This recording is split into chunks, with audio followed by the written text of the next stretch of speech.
Si Aston Palikti mga idol kasi sanay na ito sa mga ganitong laban. Yun! Bagsak ang kalaban! Sabayan!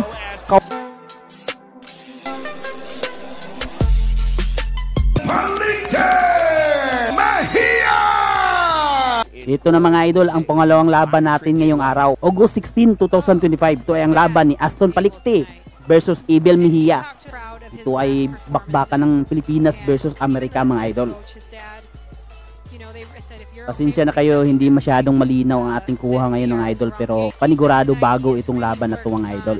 Ito pa lang si Abel Mejia mga idol, isang undefeated na boksingero na may kartadang 8 panalo at 5 knockouts. Itong si Aston Palikti ay isang tirano na sa larangan ng bugbugan mga idol na may kartadang 28 wins at 8 talo. Knockout-puncher din itong si Aston Palikti mga idol. Para sa hindi nakakilala sa Pinoy dyan mga idol, is ang Pilipinong boksingero ay naka red gloves at black trunks. Kalmado lang dito si Aston Palikti mga idol kasi sanay na ito sa mga ganitong laban. Yun! Bagsak ang kalaban! Sabayan! Counter! Katawa. Natawa pa si Aston. Sak ang anak ni Long Mejia mga idol. Hindi natin alam kung ano ba to, kamag-anak ba to ni Long Mejia.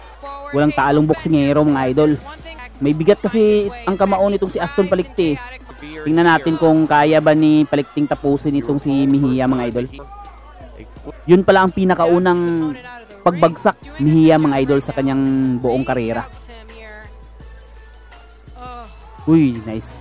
Glory by Palikti. Ganda ng straight ni Palikti. Pumasok. Ito na mga idol, round number 2. Nasa corner pala ni Aston Palikti ang kanyang asawa mga idol. Kaya naman porsigido ito manalo. May inspirasyon kasi.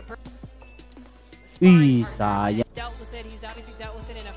Parang tahado na si Mejia makipagsabayan sa Pilipino mga idol. Kasi alam niya na may bigat sa kamao nitong si Aston Palikti.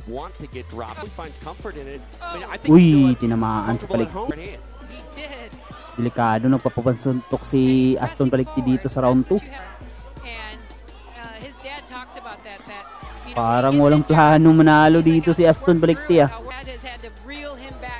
Doon, nagpapasuntok lang dito si Aston Palikti mga idol Ay, sinadya ata to. Itinigil na ang laban. Talo si Aston Palikti. Hindi yan knockout. Itinigil na ng referee para hindi pa masilap.